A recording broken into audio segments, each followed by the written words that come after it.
especial ese canto, hermanos. Y ojalá sea un deseo sincero de cada uno de nosotros hacia los hermanos. Señor te bendiga y te guarde. Qué bueno, ¿verdad, hermano?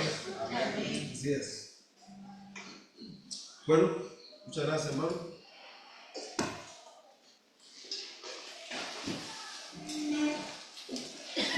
Muy bien. Hoy no hay premios, hermanos.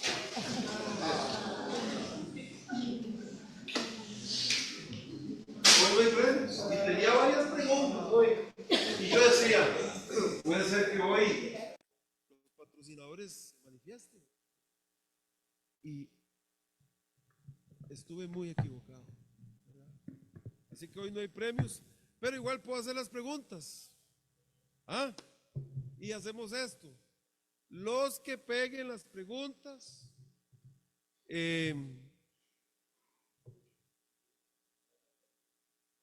Willy les trae premio la semana que viene. Ven, hermanos, ven. ¿Vio qué manera, Willy? ¿Ah? No, si siempre, o sea, así siempre sale quien patrocina. Una bendición. Muy bien. Empezamos a ver, mis hermanos, la lección número 10 de la segunda mitad del libro de Hechos, que se titulaba El procónsul que se estremeció. Ahora, ¿cuál era el tema general de esa lección? Hermana Yasmín levantó la mano primero.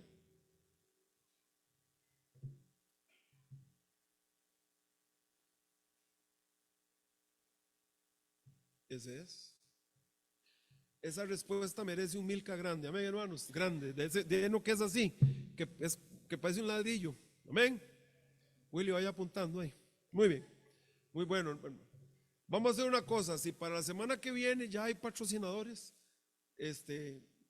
me acuerdan y se los repartimos la otra semana, ¿verdad?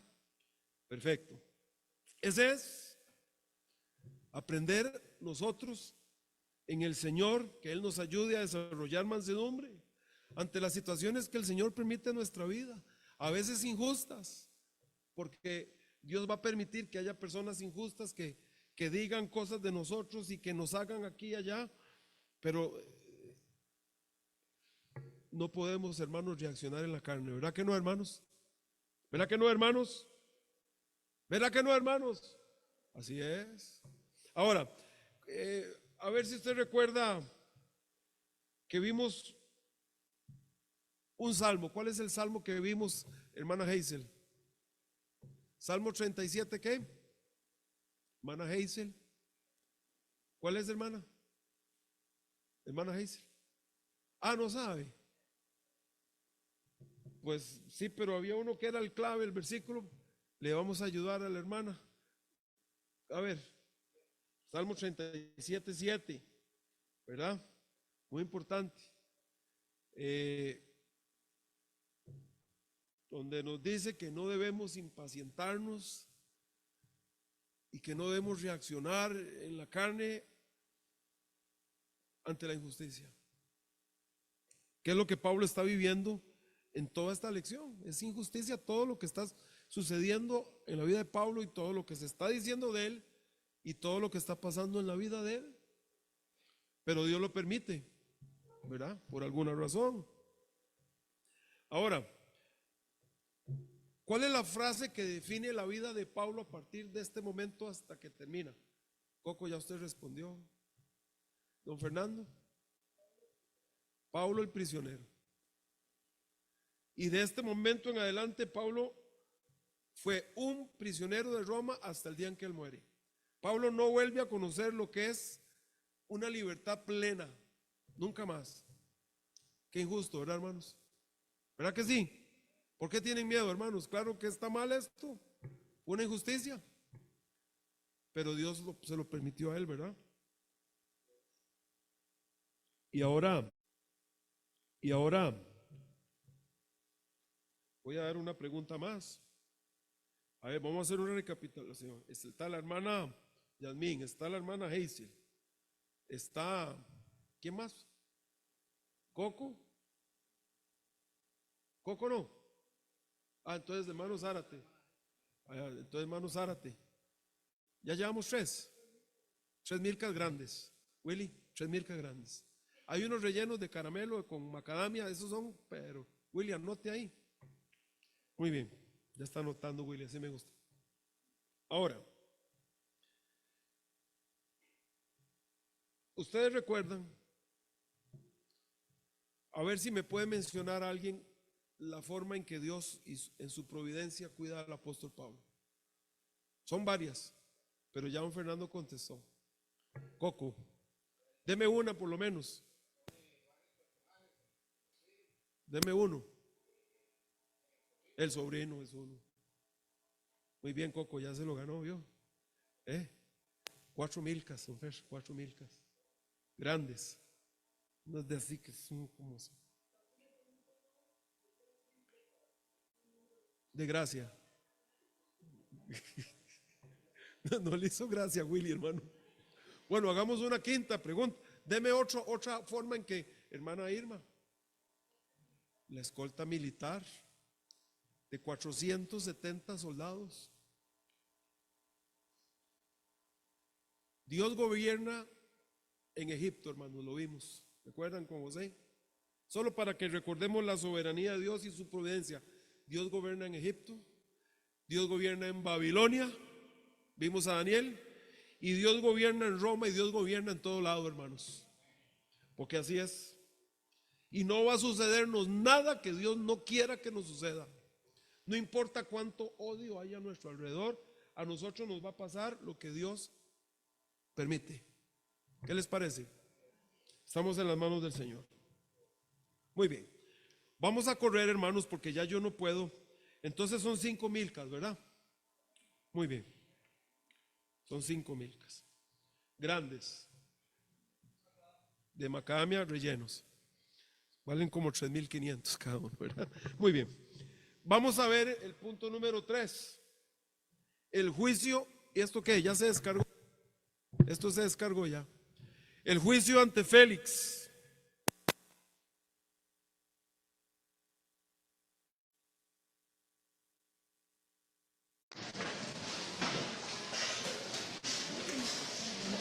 Muchas gracias, hermano. Vamos a ir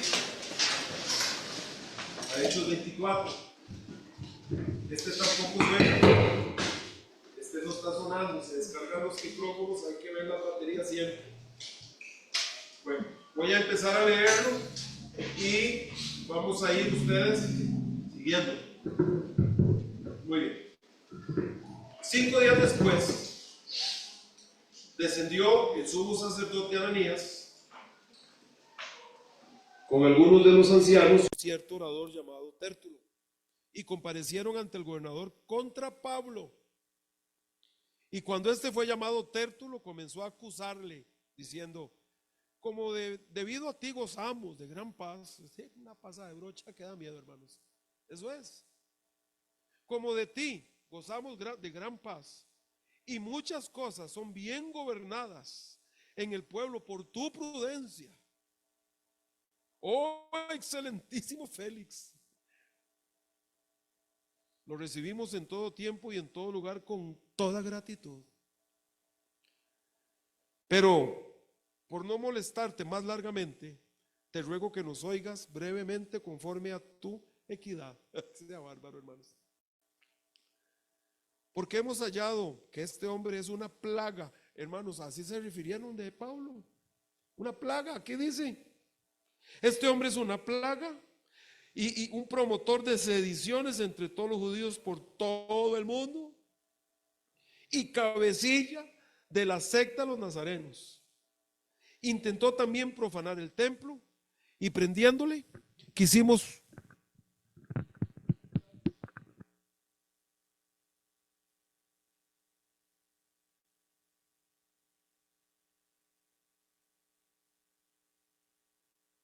el tribuno Lisias con gran violencia le quitó de nuestras manos, mandando a sus acusadores que viniesen a ti. Tú mismo, pues, al juzgarle, podrás informarte de todas estas cosas de que le acusamos. Los judíos también confirmaban diciendo ser así todo. Habiéndole hecho señal el gobernador a Pablo para que hablase, este respondió, y aquí viene Pablo en su defensa, el mismo, porque sé que desde hace muchos años eres juez de esta nación, con buen ánimo haré mi defensa. Como tú puedes cerciorarte, no hace más de 12 días que subí a adorar a Jerusalén, y no me hallaron disputando con ninguno, ni amotinando a la multitud, ni en el templo, ni en la sinagoga, ni en la ciudad. Ni te pueden probar las cosas que de ahora me acusan.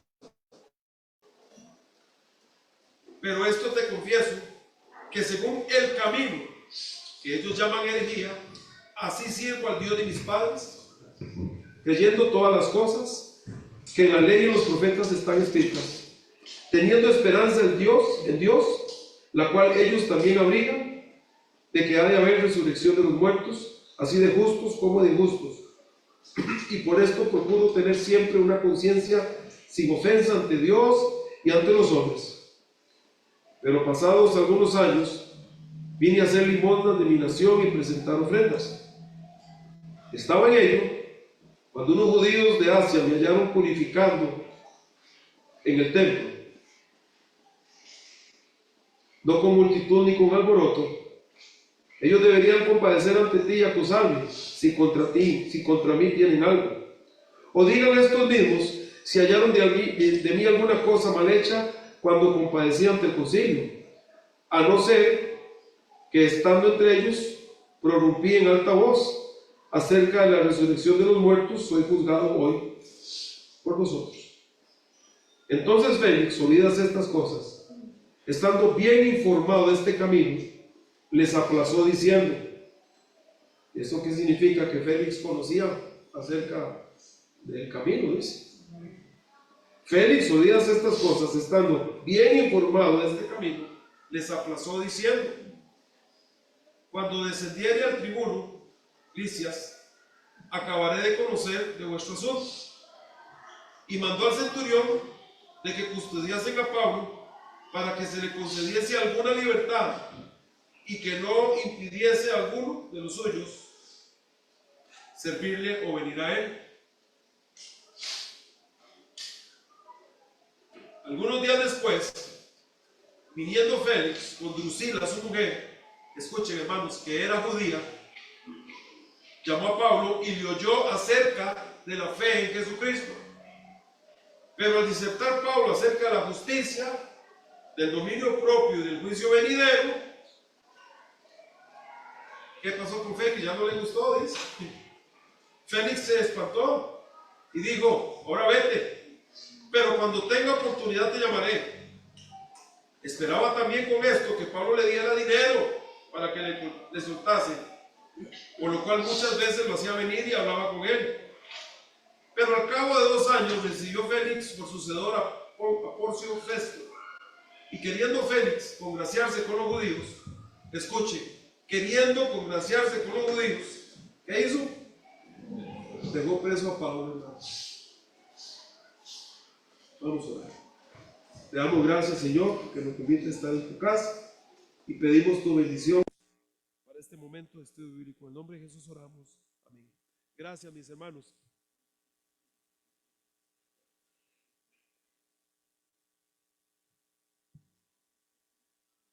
Injusticia, hermanos. Injusticia por todo lado, lo que vemos aquí. Hacia un hombre de Dios, hacia un hombre de bien, hacia un siervo de Dios, hacia una persona que ha dedicado su vida al servicio de la obra de Dios,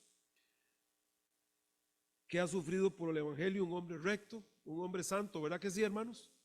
Ese era Pablo. ¿Y qué? Acusaciones, injusticias, preso. Ya lleva 2 años preso, dice acá, usted lo leyó conmigo. Y cuando quitan a Félix, y ahorita vamos a hablar de eso si nos da tiempo, para congraciarse con los judíos, dejó preso a Pablo.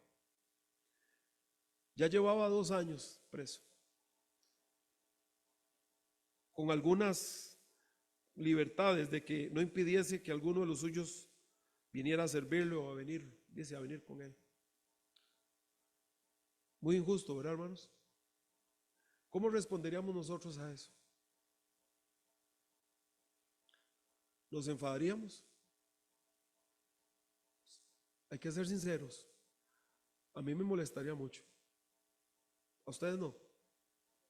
Usted estaría haciendo fiesta en la casa y todo. ¿Nos dolería? ¿Les dolería, hermanos? ¿No les dolería? Sí les dolería. ¿Nos sentiríamos tentados a hacer algo? Mire que aquí dice que Félix lo mandaba a llamar para que le hablara del evangelio, entre comillas, pero era para ver si lograba que Pablo le diera platica abajo de la mesa, dice aquí. Pero se prestó al soborno. Pero en la carne,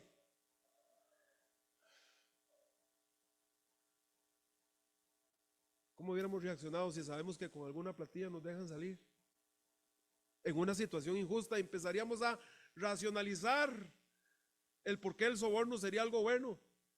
¿Verdad que sí, hermanos? Oiga, esto no está sonando, ¿verdad? Tampoco. Es el equipo, ¿verdad? Es la planta, bueno. Voy a hablar duro y espero que me escuchen, hermanos. ¿Amén? Amén. Bueno, muy bien. Voy corriendo, hermanos. Vamos a ir solo recordando algunas cosas acá. Y otra vez, el corazón de la lección, el tema es aprender en el Señor a desarrollar mansedumbre ante las situaciones que Dios permite que lleguen a nuestra vida. Amén. El juicio ante Félix. Punto número 3. Letra A. La llegada de Ananías. 5 días después, hermanos. Ya han pasado 5 días, pero los 5 días llega Ananías a Cesarea, el sumo sacerdote. Y llegó con un orador llamado Tértulo, que aparece aquí muy elocuente, que le pasa la brocha a Félix. Y los judíos no querían a Félix, pero hacen todo este uso de palabras excelentísimo. Por ti, tú eres la octava maravilla del mundo, para ver si lograba que Félix destruyera a Pablo. Y Ananías, el sumo sacerdote, que debía comportarse como un hombre de Dios, era un hombre muy corrupto, muy conocido por su falta de ética y de escrúpulos. Fue sumo sacerdote porque lo nombró Herodes de Calquis en el año 47. Era un saduceo. Y 8 años después de este juicio, el que estamos leyendo, hermanos, 8 años después de este juicio de Pablo, se inició una guerra contra Roma, de judíos contra romanos, 8 años después.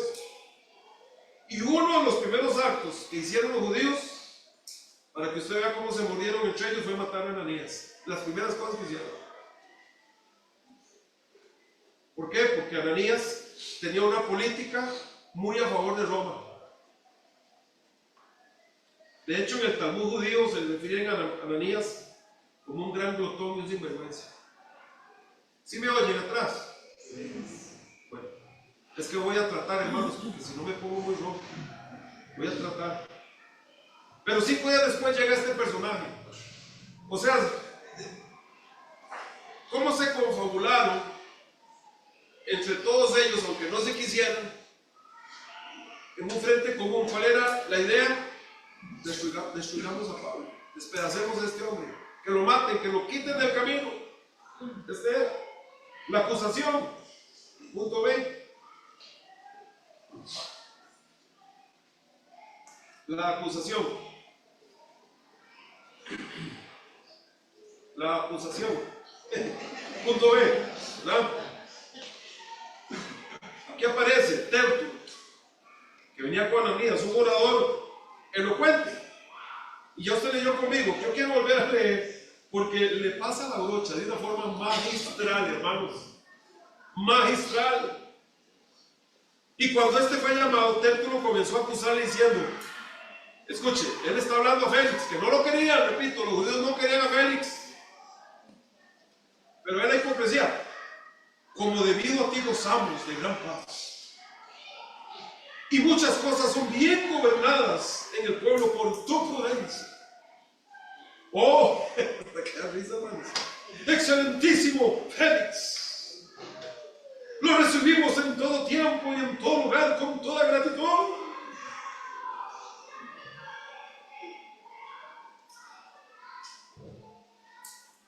queremos molestarte, largamente. Así que te ruego que nos oigas brevemente conforme a tu equidad. Era un orador elocuente y lo trajeron con ese propósito de que por medio de las palabras, porque hermanos, lo que están haciendo aquí es manipulando.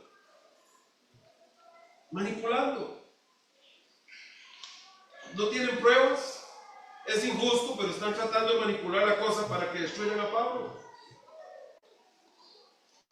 Y empieza su oratoria halagando al gobernador romano, quienes no querían, por cierto. Los judíos odiaban a los romanos, pero Tértulo quería ganarse el favor de Félix para que destruyera a Pablo. Así que Tértulo se dirige al gobernador como excelentísimo Félix y dijo que la pura verdad, dice, es que nosotros gozamos de todas estas cuestiones tan especiales porque usted es un gran, enorme e inigualable gobernante. Y claro, ya con esto, ¿qué hace Félix? Usted tiene que imaginárselo conmigo, ¿eh? ¿Qué hace Félix?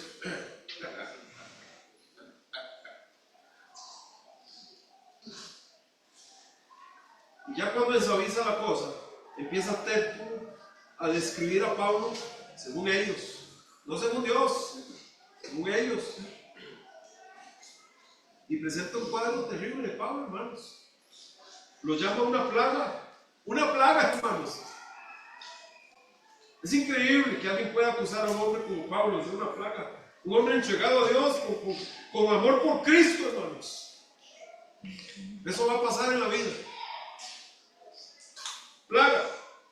Le llama promotor de sediciones. Lo llama cabecilla de la secta de los nazarenos. Y también lo acusa de haber profanado el templo. Ahora, yo quiero poner atención, y hermanos, traten de poner atención. Yo sé que los modelos están bien guapos, pero hay que poner atención acá, ¿verdad? Hagamos un esfuerzo. Que los hermanos van a llevar un paratico, pero necesito que hagamos un esfuerzo. Amén, hermanos. Amén. Muy bien. Es interesante que lo acuse y diga cabecilla, y usa la palabra secta, y también de los nazarenos. Usted sabe que esta frase es secta, palabra. Gracias, hermanos. Muy amables. Excelente, gracias. Vamos a esperar a que lo prendan para ya no tener que gritar tanto. Listo, eso es. Gracias, hermanos. Mucho mejor, ¿verdad? Amén. Gracias, hermanos. 7 chocolates para darle a ellos 2, Willy. Me están ayudando con el sonido. Amén, hermanos. Levanten la mano. Hay que obedecer los acuerdos de la iglesia, ¿verdad? Muy bien. 7. Muy bien. Número de la perfección. ¿Y puede traer un octavo para mí? Principio nuevo. Muy bien. Ahora, secta. Bueno, ya le dijo plaga. Es un insulto, hermanos. Usted es una plaga. ¡Wow!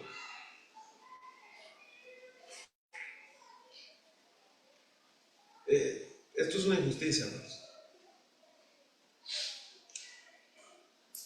Pero le llama también cabecilla de la secta de los nazarenos. Bueno, secta, escuche.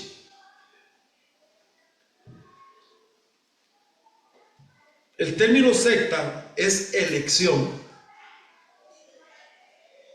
Y hay muy poca diferencia entre la palabra secta, y la palabra herejía. Herejía es estrictamente la elección de una opinión contraria a la que se recibe generalmente. Por consiguiente, es una secta. Así que cuando llama la palabra secta, lo está acusando de una herejía, de algo que es impopular, de algo que es inconcebible, de algo que no se debe practicar bajo ninguna circunstancia. Secta. Y se refiere al cristianismo, como una secta de los nazarenos. Y Pablo es la cabecilla. Dice, usted sabe que Nazaret significa retoño o renuevo, algo muy pequeño. Cuando le llama secta de los nazarenos, lo que está diciendo, este hombre pertenece a una herejía inconcebible y algo que es de muy baja calidad.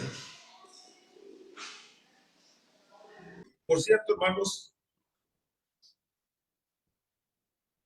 yo creo que los cristianos hay algo que necesitamos aprender. Yo tengo aquí una nota que puse. Tenemos que aprender qué es la opinión del mundo acerca de un verdadero cristianismo. ¿Me comprenden, hermanos? ¿Qué error más grande han cometido las iglesias de modificar los cultos para complacer a la gente impía?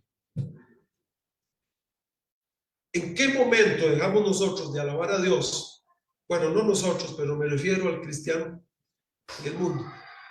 Y modificó la alabanza para que le guste a los impíos. Hermano, la alabanza no es para los hombres y menos para un impío. La alabanza es para Cristo Jesús. Pero eso es lo que ellos opinan. Eso es lo que opinan de la palabra de Dios. Eso es lo que piden, de lo que opinan de lo que Dios exige. Eso es lo que opinan de los principios bíblicos. Y eso es lo que el mundo opina del cristianismo.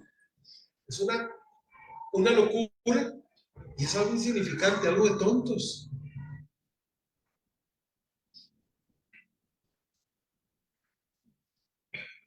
Finalmente, no solamente acusa a Pablo de formas muy feas, como ya leímos, sino que también acusa al tribuno, a Claudio Lisias, y le echa la culpa.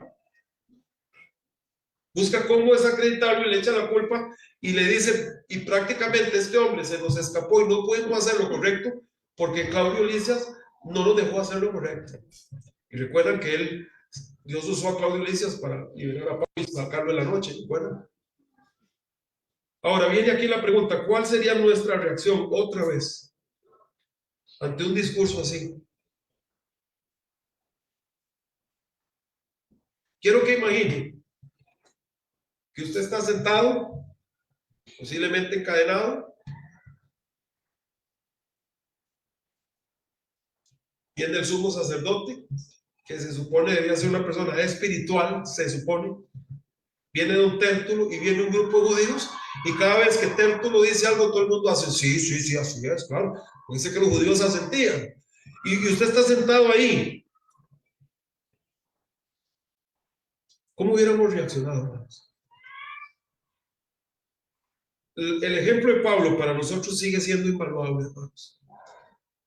Un hombre manso, un hombre humilde, sujeto al Señor, agarrado de Jesucristo, un hombre que confiaba en el Señor y que no actuaba en la carne. ¿Qué les parece, hermanos?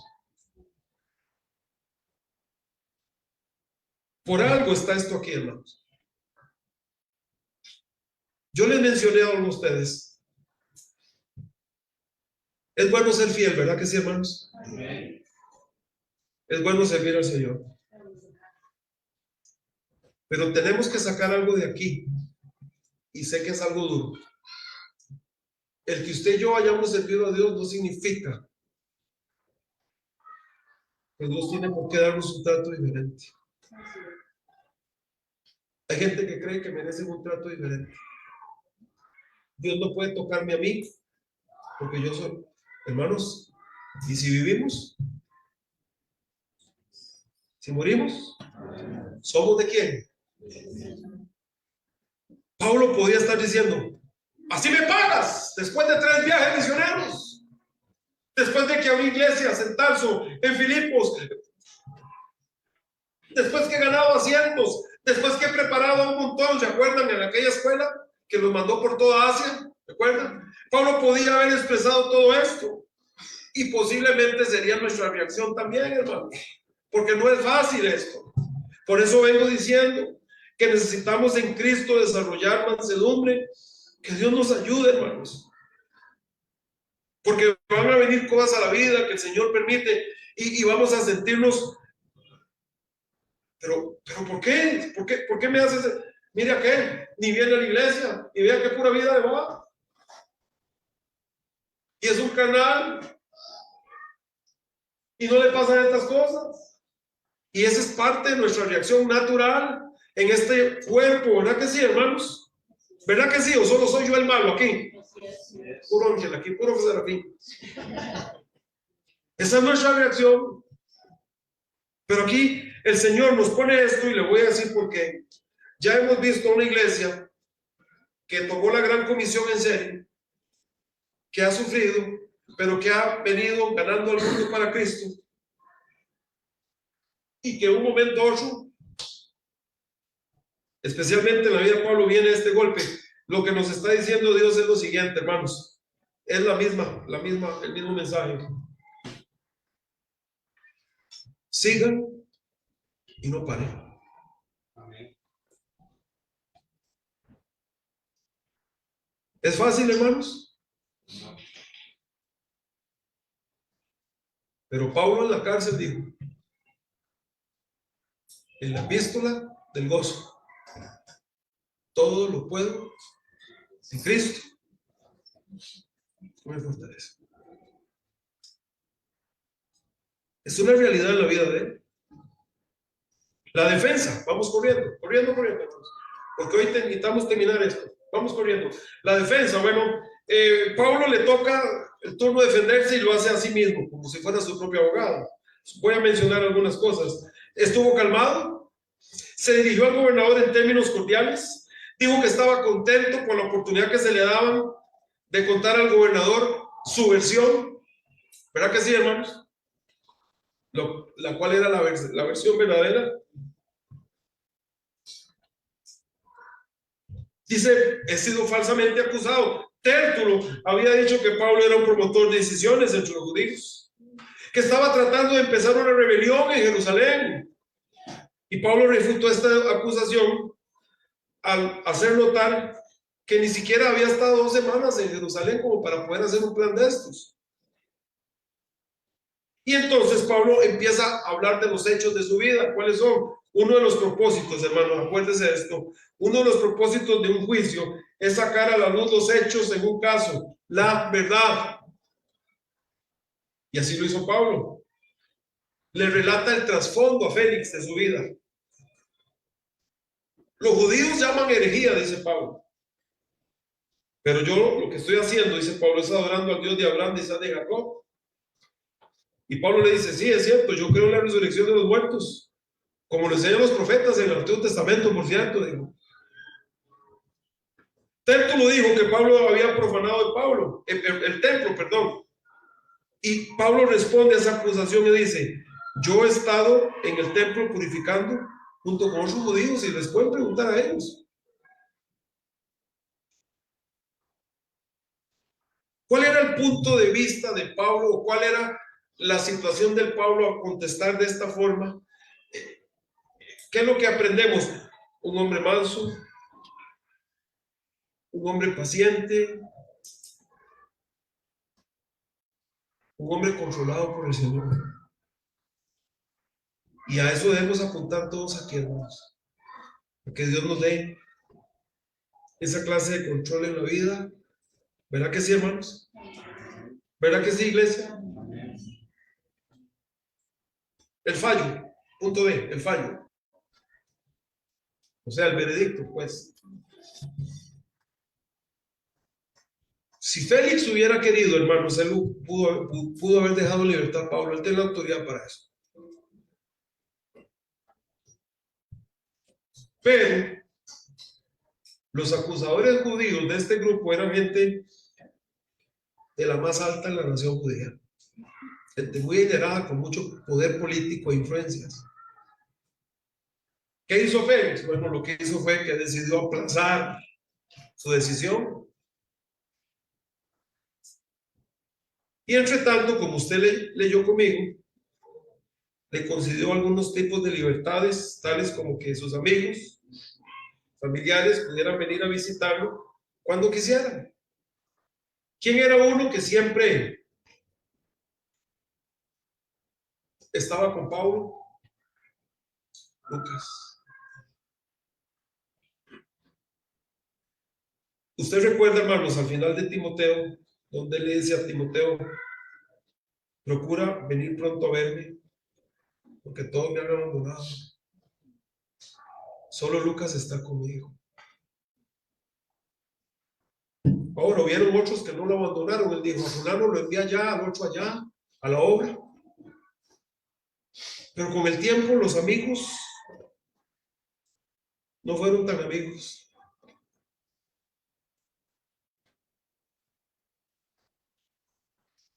Es difícil a veces, hermanos. Pero no escuchamos a Pablo en ninguna parte de la Biblia quejarse. ¿Verdad que no, hermanos? Solo Lucas fue el que se quedó siempre con él. Procura venir pronto a verme, le dijo a Timoteo. Tenía ganas de ver a Timoteo, su hijo en la fe, su gran amigo. Y él dice ahí, ya el Señor me dijo que estoy para ser sacrificado, el tiempo, mi partida está cercana. Pero con la conciencia limpia, dijo, he corrido, he peleado la buena batalla, he guardado la fe, he acabado la carrera. ¿Sabe qué significa eso? Hice todo lo que Dios me puso a hacer y lo hice bien. Esa debería ser nuestra meta, hermanos, en la vida. Hacer lo que Dios nos ha pedido y hacerlo bien. Igual, en la cárcel donde estuvo, ya mencionamos, había mucho que hacer. Ganó a Onésimo, el que se relata en el libro de Filemón, y escribe un montón de cartas, hermanos. Muchas cartas. Lo cual son una bendición para usted y para mí, porque las tenemos aquí, hermanos. Efesios, Filipenses, Colosenses, Filemón, Primera, Segunda Timoteo. Así que aún en los momentos más difíciles, Pablo nos da una gran lección. ¿Cuál es? Aunque estemos en medio de la injusticia, siempre podemos servir al Señor.